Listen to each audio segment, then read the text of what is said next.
Um, so the practice we're going to do, we will start with the 9 breathing of purification, and as we finish our 9 breathing of purification, we will all trying to go into deep stillness through our body, silence through our speech, the spaciousness through our mind. And once we find that place in deep stillness in ourselves, we wanted to feel that same stillness around the world, so that you just remember and know that so many people around the world in this very moment, we are trying to be in the same place in that same stillness. The energy of that stillness is connected throughout the world, so that feel that ground, feel that connection, feel that collective stillness. And once we feel that stillness, and I wanted to highlight few points, is that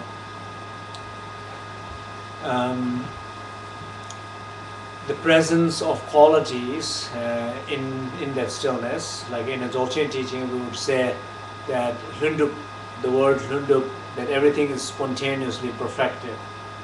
The word Dzogchen as a great completeness or great perfection, so that everything is perfected. So idea of everything is perfected is not just the word and concept, but actually able to feel, witness that perfection in our own practices as individual practice, and as well as the collective practice of that perfection quality, if there or not. So that's what I wanted to highlight a little bit.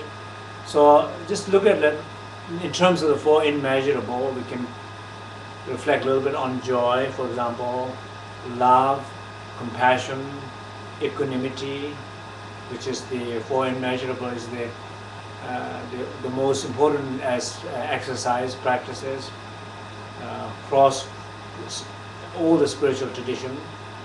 So in Burn and Buddhist tradition, the same thing. So it's very, very important. And if you look at our own livelihood, that bringing the more love in our life, bringing more joy in our life, bringing more sense of compassion in our life, bringing more sense of balance and equanimity in our life will be a very, very important part. So look at the concept about, just give a concept about like a battery, so if you look at yourself, that where is your battery, how is it? Is it like a 50%, or is it like a 25%, or you're getting already the signal saying your battery is low, is almost shutting down, the system is almost shutting down. So where are you in terms of your battery? Is it saying it's shutting down in a few minutes, or is saying you have 25% left, is saying you have 50% left, you have 70% left, whatever it is. So first, I think it's important to reflect a little bit inside. So many times when we don't have enough batteries, let's say if we lose more than 50%, I think that is the time where people are beginning to have problems in their work, and that is the time where people are beginning to have problems in their relationship. And when you're losing more than 70% and 80%, then you are beginning to have problems in your health and your whole existence. You're kind of losing yourself, basically. So if you look at a little bit from that perspective, and let's think about how we actually drain ourselves. If you look at it nowadays in a computer, I recently got a mobile phone, and the guy who was giving me the mobile phone was telling me, you have to turn on, he showed me some secret there. He said when you turn on there, and there is one particular application which says kill, with killing all the rest of the applications. So basically you're kind of shutting down all the unnecessary applications while it's sleeping. And he said, why you do that? He said, when you do that, then your battery will last for a very, very long time. Because you're using all those applications, not even knowing they are applications, not knowing how to use them, not even knowing they are running and using your battery up. So there are a lot of these applications, they are unnecessary running. So if you look at that, the same metaphor, right now if you look at into your life, in your moment, there's a lot of applications are running in your life which you are not even conscious of, which you are not even using them, which are not even you're benefiting you, your family, your work. It's not benefiting anything except only thing what it's doing, it's just continuously draining you, night, day, conscious, unconscious, it keep on draining you. So just I wanted to simply look at that metaphor. How is you running your battery? How your battery is draining down by itself by running all those unnecessary applications. Like what kind of unnecessary applications? I'll give few examples of it. In terms of, if you give examples of the four immeasurable, let's look about joy, for example. So there's so many things that you are worried about right now. Some of worries you're conscious. You're very conscious about, these things are not going well in my life, or that thing might not go well in my life. These things has been not going in my life well. All those worries, for example, it's unnecessary application running. Does it really helps? Running those applications, running those thoughts, running those emotions, does it really help worrying that? Of course, some people say you have to worry in order to improve. I completely disagree with that. You don't need to worry in order to improve your profession, your life, your relationship, your health. You don't worry. It's not the thing which makes things improve in life. Actually, it makes it worse. What helps is if you are able to be still, silence, be spacious, shut down those applications like worrying in that moment. If you're able to feel the moment you feel that stillness in your body, your power is on. Battery is saying it's charging. It's charging. That light is blinking. It's charging. So if you sit there for 10 minutes, those who don't sit at all, if you sit there 10 minutes in that stillness, that silence and that spaciousness, 10 minutes, you will feel much better, much stronger, much clearer, more clear ideas, more sense of rest and peace, more sense of creativity will immediately come back in 10 minutes if you are able to do that. If you are able to do that 10 minutes frequently, a few times a day, your life will be changing. So that is what I want to let everybody trying to be aware, that there is a lot of these unnecessary applications, unnecessary emotions and thoughts are running. So worrying is one thing, and for example, sadness could be another thing.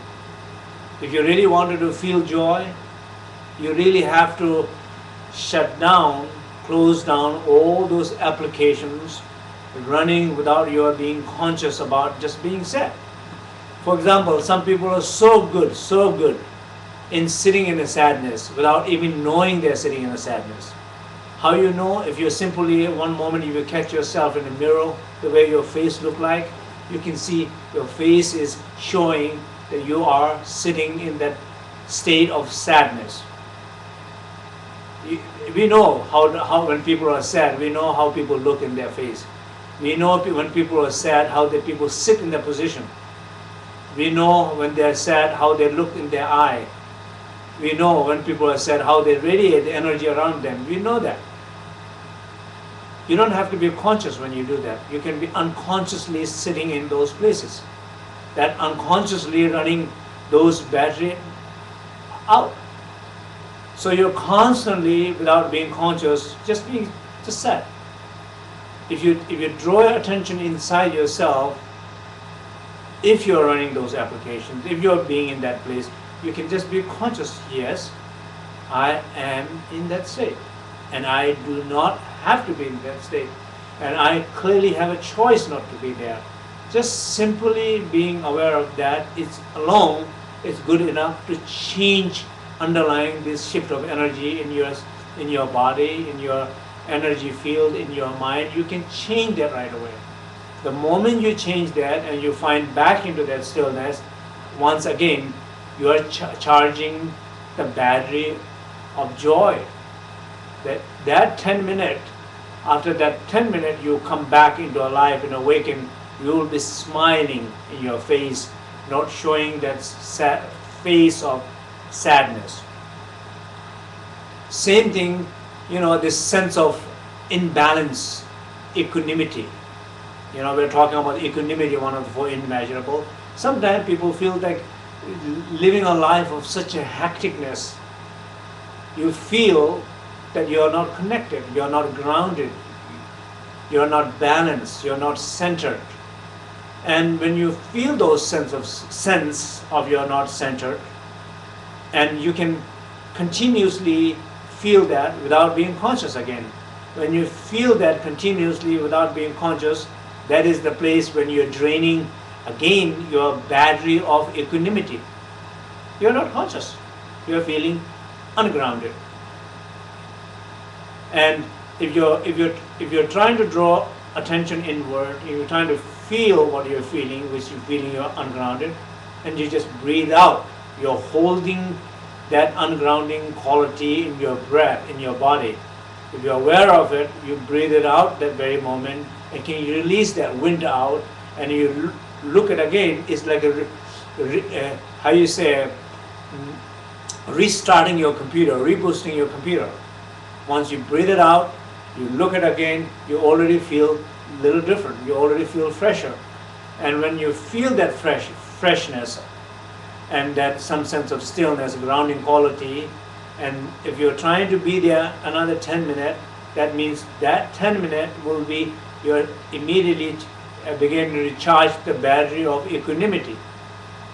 If you come out after 10 minutes from that place, the sense of feeling balance and center, sense of feeling equanimity, it's much more presence in your body, in your field of energy, in your consciousness, in your sense of being. There's much more sense of equanimity there. Love, for example, the same thing. If you're having some difficult issues with the issue of love, like having some conflict with the family members or having some difficulties with your partner, and what you're doing, probably you're again draining energy by thinking, oh, it's not working, it's not working, it's not working. How many times you repeat that voice inside your head, it's not working? Don't you hear enough? Don't you know enough? It's not working. Do you have to repeat again to say enough? By repeating 10 times, 20 times, 30 times, 100 times a day, by repeating those things, is it helps you? No. By repeating those things, it's a draining, unused, unconscious running application, draining battery. Exactly the same way you are draining your battery to love, or to able to feel love, or able to love somebody. You're draining their battery. End of the day, by repeating so many times it's not working, do you think is it better you will able to love somebody more? Or do you think you will able to feel somebody's love in yourself? No. Because you have drained your battery already down to the zero. So you will not able to. So again, if you're conscious of that, you don't have to repeat. You're conscious. You're conscious that some difficulty, some challenges in a relationship, in issue of love, able to give or receive love. So you cannot really give or receive love if you don't feel love. You're not going to feel love inside yourself if you don't feel some sense of stillness, some sense of grounding, some sense of knowing who you are. You're not going to feel love. If you don't feel love, you're not going to give love or receive love. But when you recognize something is not working, by repeating that mentally, inner voice, outer voice, talking to people, doesn't help. So you're draining that. So once again, if you're conscious of that, you stop reciting those mantra, it's not working mantra. Rather, just be still. Just simply be still. And in that stillness, feel the presence of love. love is there in that stillness.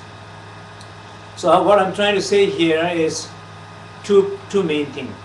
One is we are draining ourselves the energy of love by feeling unconscious angers, failure sense of relationship by repeating that. We are draining our battery of the joy by feeling sad or sitting in that sadness, sitting in that bad mood without being conscious of that, draining it, that battery. So we are draining off that, even a sense of compassion, being very self-oriented, selfish, very much self-centered quality by ignoring others, not able to see, feel the needs of others, needs of loved one. We are draining all those things. So that one piece I want us to be aware is how we drain our battery, how we lose our energy. And so question is how much you have lost. If you have a signal saying your battery is down 70%, 50%, 40%, 25%, down to few minutes left, dangerous zone. Probably different people's situation, if you look in their life, you might be in different places. But it's never late to charge again. So that's one point. And now the point about how you charge is not how you charge, it's not how hard you work. And that's one thing where people are saying, I have been working so hard to fix this relationship.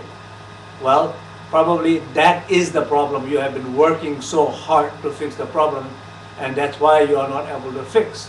So you don't think that you are in charge. Your ego, your intellect mind should not think it is in charge. You put that in charge, you are in trouble. You don't put that mind in charge. You don't put the smart ego in charge to thinking about it will take care of things. It doesn't work. And probably if you look back in your life, you have enough scientific proof, enough repeated proof that it doesn't work. So at least you should try to do something different. So what you're trying to do different is to go inside and again trying to find that 3 different places. Find that stillness, find that silence, find that spaciousness. Now when you are in that stillness, you know in that stillness all the batteries are simultaneously, effortlessly getting charged. So that is that second piece, that trust is something that I want everybody to be conscious and everybody to be aware. When you are sitting in that stillness, you are charging your joy, battery of joy. You are charging your battery of love.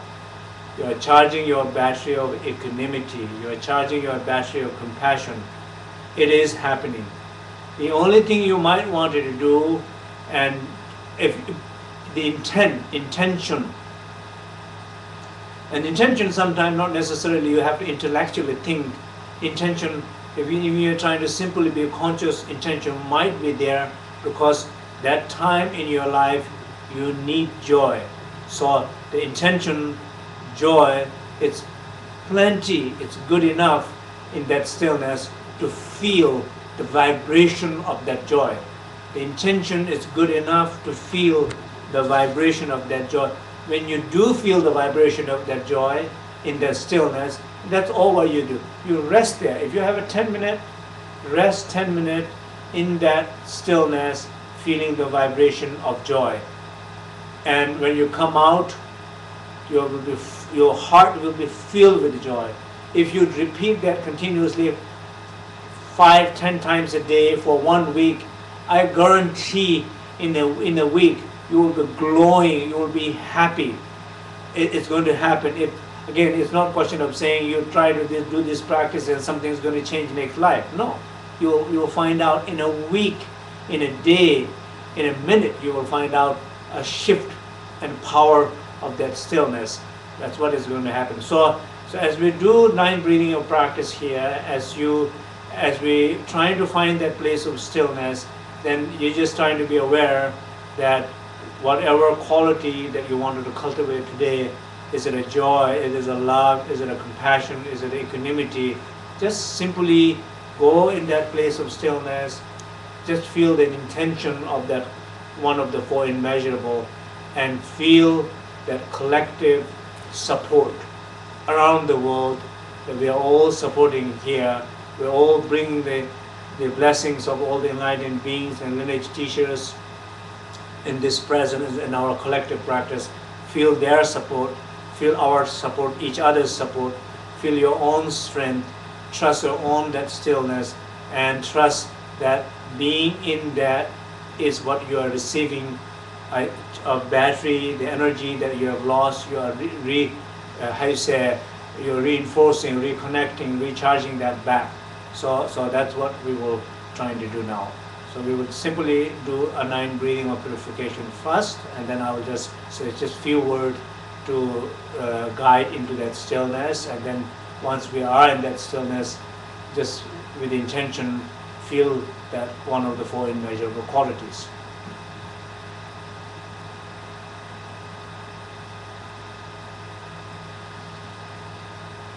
So we'll do a Guru Yoga one time.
So for a moment, be conscious and be aware of your addictive patterns,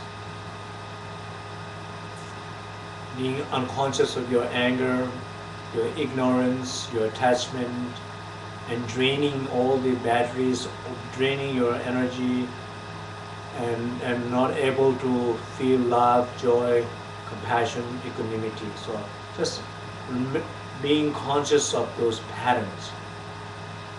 And once you feel conscious of those patterns, it will bring enough lively connection to those underlying wind. And once you feel that, then we do the 9 breathing.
through these 9 breathing of purification, imagine and feel clearing, opening, openness in the center of your body. And where the 3 channels are, just throughout this area of the body. Feel very clear, open.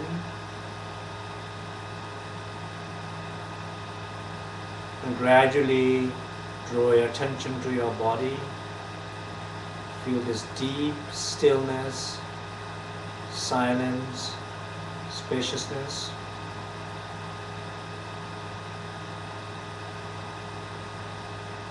As you feel deep sense of stillness,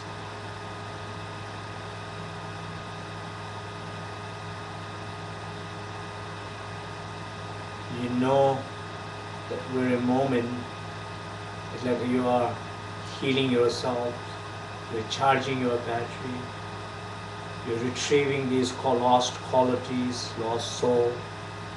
It's happening.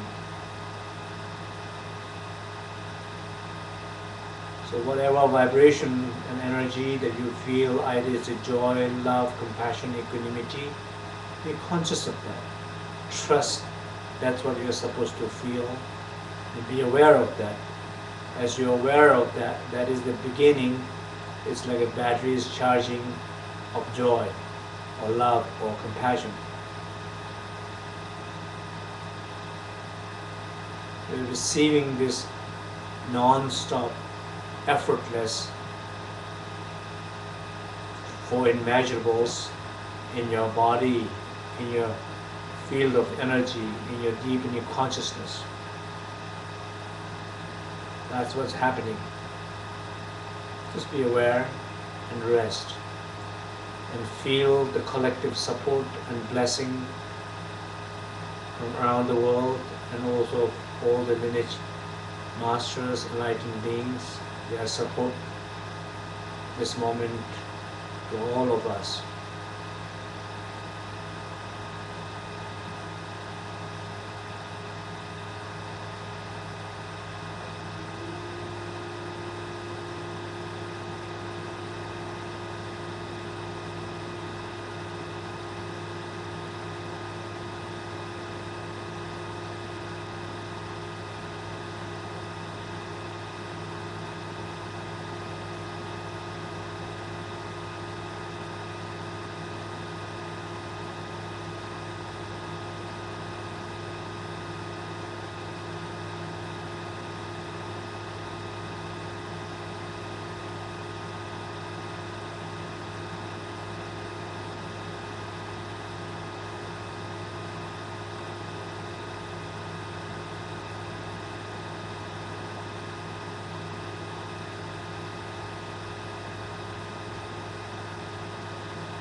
have some questions. Some questions anybody has, you can to ask. I hope that the sound was clear.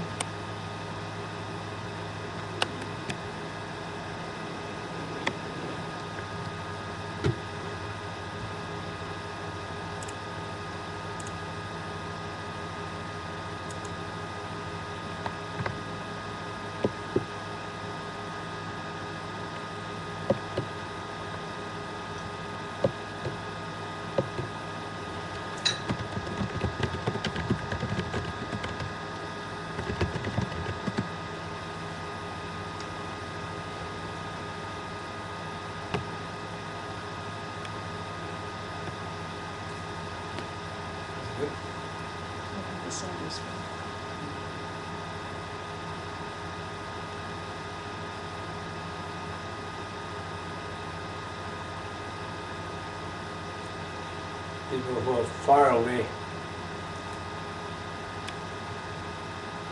especially from Russia or something. Elizabeth asks, she says, I experience a tension in my body even though she is in stillness. Is it possible to experience that tension even though she is in stillness? Well, so the question is that is it possible to feel tensions in the body while one is feeling stillness? For sure, one can feel, it's possible to feel tension while one is feeling the stillness. So the best medicine for that tension is the stillness. So if you're able to host that tension well in that stillness, that tension is able to express itself more, release itself more, clear itself. So that stillness is the medicine for that tension. But eventually that tension will go away.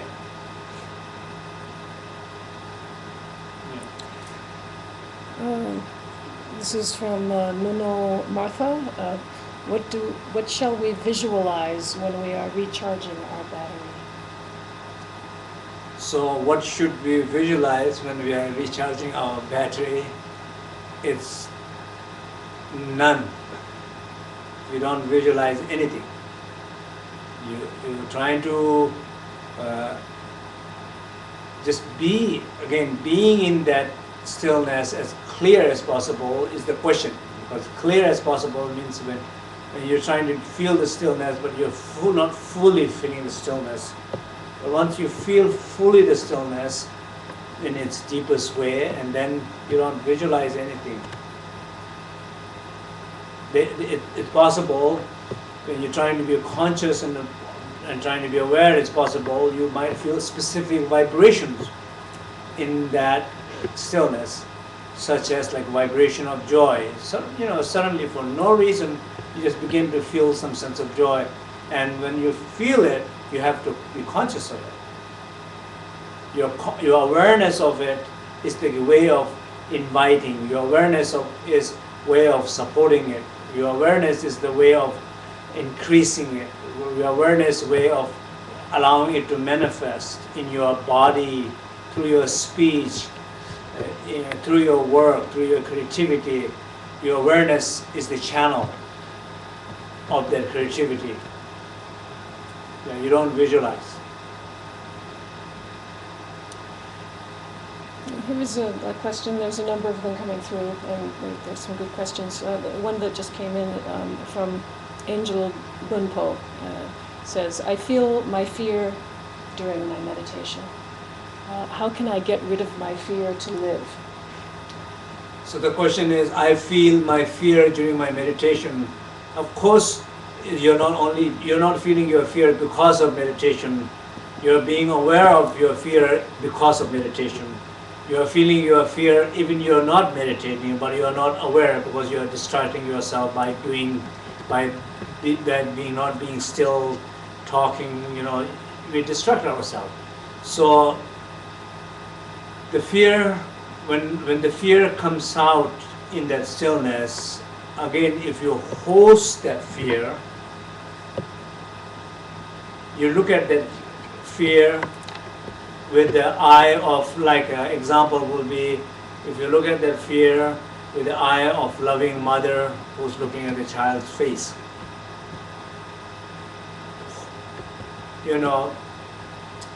What mother will do when the child is fearful?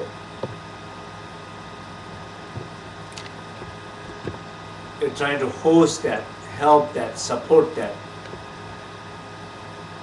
And that's what, if you're trying to hold in that stillness, you're allowing the fear to breathe. If fear can breathe, fear can leave. If fear is not able to breathe, fear stays there.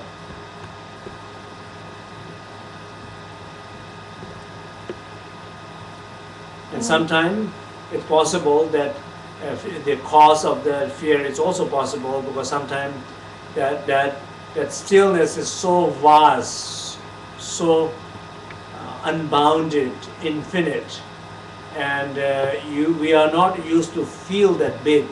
We are used to feel so small, so restricted.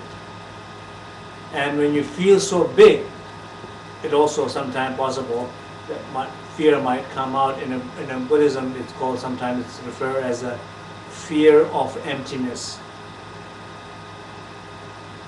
If you don't have a fear of emptiness because you're feeling emptiness, then you will feel the bliss. So the bliss will come out because you're feeling that emptiness, that fullness, not fear.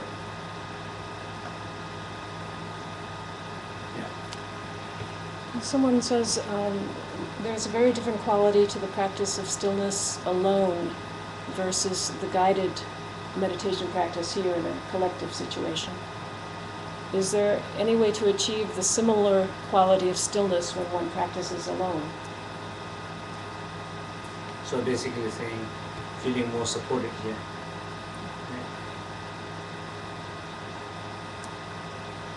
Well,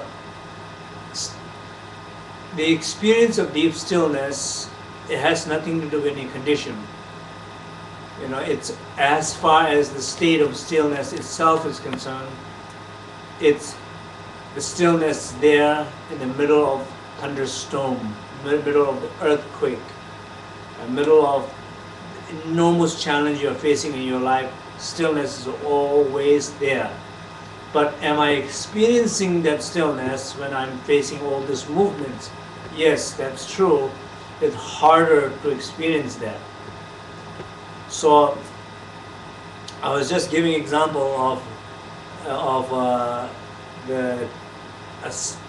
sleeping baby. When the baby is sleeping, and they're so cute. So if you look at a sleeping baby, they're so cute because they're very still. They're not jumping around and touching everything, breaking everything. It looks like breaking everything because they're still. So you love that stillness in the baby. They are not screaming all age where they're asking too many questions. They're silence completely. So if you hear that stillness and silence in the baby, you really enjoy it. But the question is, that same beauty, same lovable person is still there when they're screaming, or when they are jumping from one place to another. Of course, it's still there. Do you see it? It's harder to see it. Have you ever tried to see it? If you do, amazing thing is you will be amazed to see that same beautiful baby is in that crying baby. And that's how you will able to stop the crying baby. When you see that. That's how you will stop crying in yourself, your stress that parents deal. That's how they will able to deal with their own stress when they see that beauty and that crying baby. So in the same way, stillness is always there. Condition when we as a group there, it helps. So in any time when one is by oneself, I just had an interview at here. We are in Surrender Ridge, and the lady who was one of the women who was with me here, and she said to me, she said, I was feeling nervous because I knew people were waiting outside. The next group is waiting outside to see you, but I draw attention inside. I can feel the stillness there, and I enjoy that. That exactly, it's beautiful that when she was feeling nervous, she remembers to draw attention inside. The stillness, the calmness is still there or not. There can be anything can be happening outside. You don't have to go crazy. Stillness is still there. You have a choice to see it, feel it, be in it, or you have a choice to make everybody, because everybody is going crazy, to go crazy together with everybody, or you have a choice to help somebody not to go crazy because you are not participating with that craziness, particularly in a collective family issues. Someone has just lost her message on the screen, but she says that she just lost somebody that she loves. How can she work with grief in this practice? So, question about somebody just lost some loved one, some close one. So, how to process and feel the grief experience? It's exactly. You see, we can ask so many questions. I have only one answer. It's when you are in that stillness and you're allowed to feel what you're feeling. That feeling is releasing. That feeling is breathing. That feeling is going away. Whenever we judge that feeling, whenever we're trying to control that feeling, whenever that we pressure that feeling, whenever they invite that feeling, whenever we're trying to do something with that, we are trying to manipulating your feeling.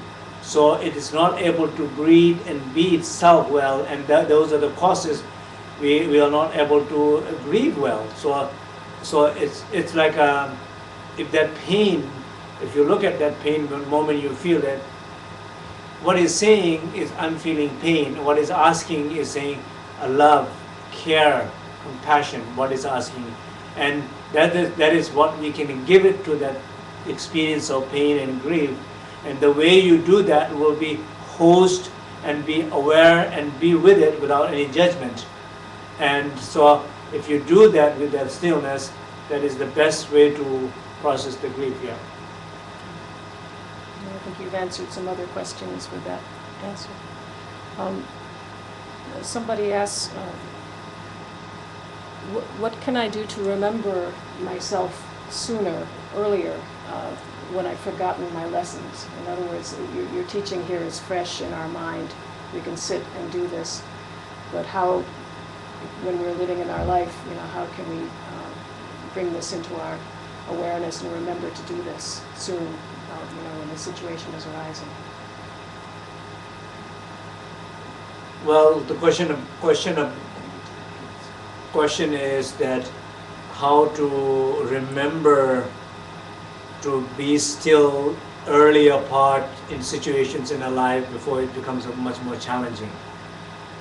The answer is also the same, that at some point, somewhere, we got to start. I just gave an example of a student who just came out of the teaching in the state of interview. She was feeling some anxiousness, and she remembered to look inside if the stillness is still there, even though she was feeling like a little bit shaky. So for her, remembering this, we just coming out of the teaching, remembering this, and that is exactly the way. If you remember this, after we have our meditation here, tomorrow if you remember one, very likely day after tomorrow you will remember that. If you forget tomorrow, very likely day after tomorrow is harder to remember. So it's somehow trying to, take some actions of remembering it. And sometimes it's good. The challenges themselves should be the reminder. When you face challenges, themselves should be the reminder to be still. It's simply everything is a language, everything is a message. What you wanted to hear, and from who you wanted to hear, from what you wanted to hear, what is everything the language you understand. Your own challenging could be a language, a message, or messenger saying, be still. If you make that as a language, as a reminder. So I would, recommend to do that. Whenever you feel a little bit anxious, that should be the reminder.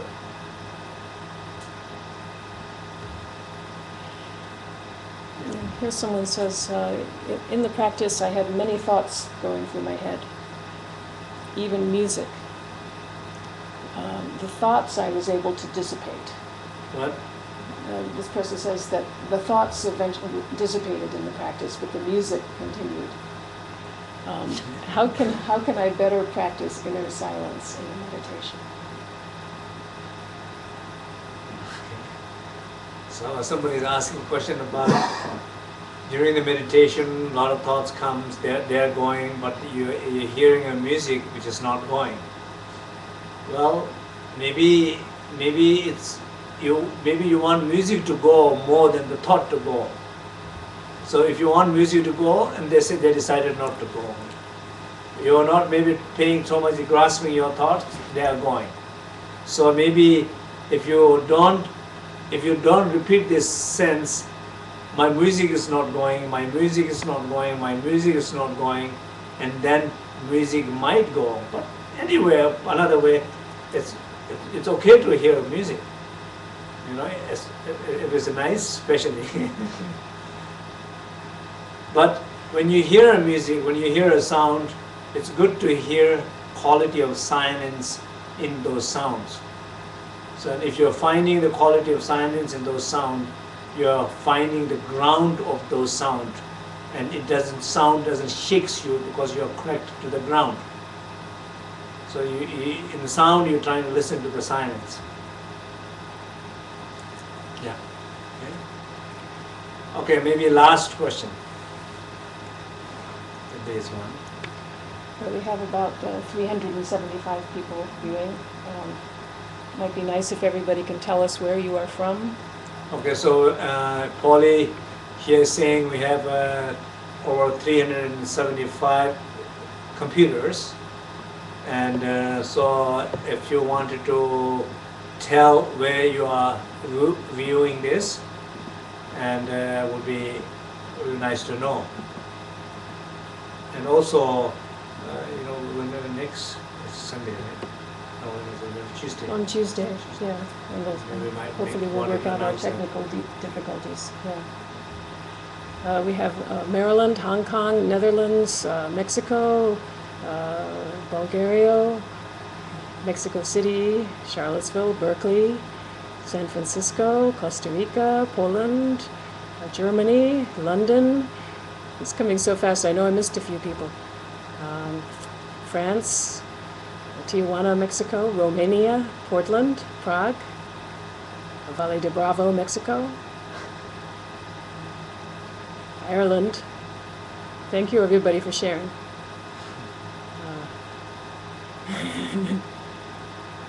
Brazil. Yeah, so thank you everybody. I'm very happy to just to have this moment to able to practice together with everybody. It's just always is a beautiful experience to just feel the connectedness, the bigger connectedness with everybody. It's a beautiful experience for me. So I wanted to thank everybody. So all my blessings and prayers with all of you. Thank you. So we will do the dedication together. Yeah.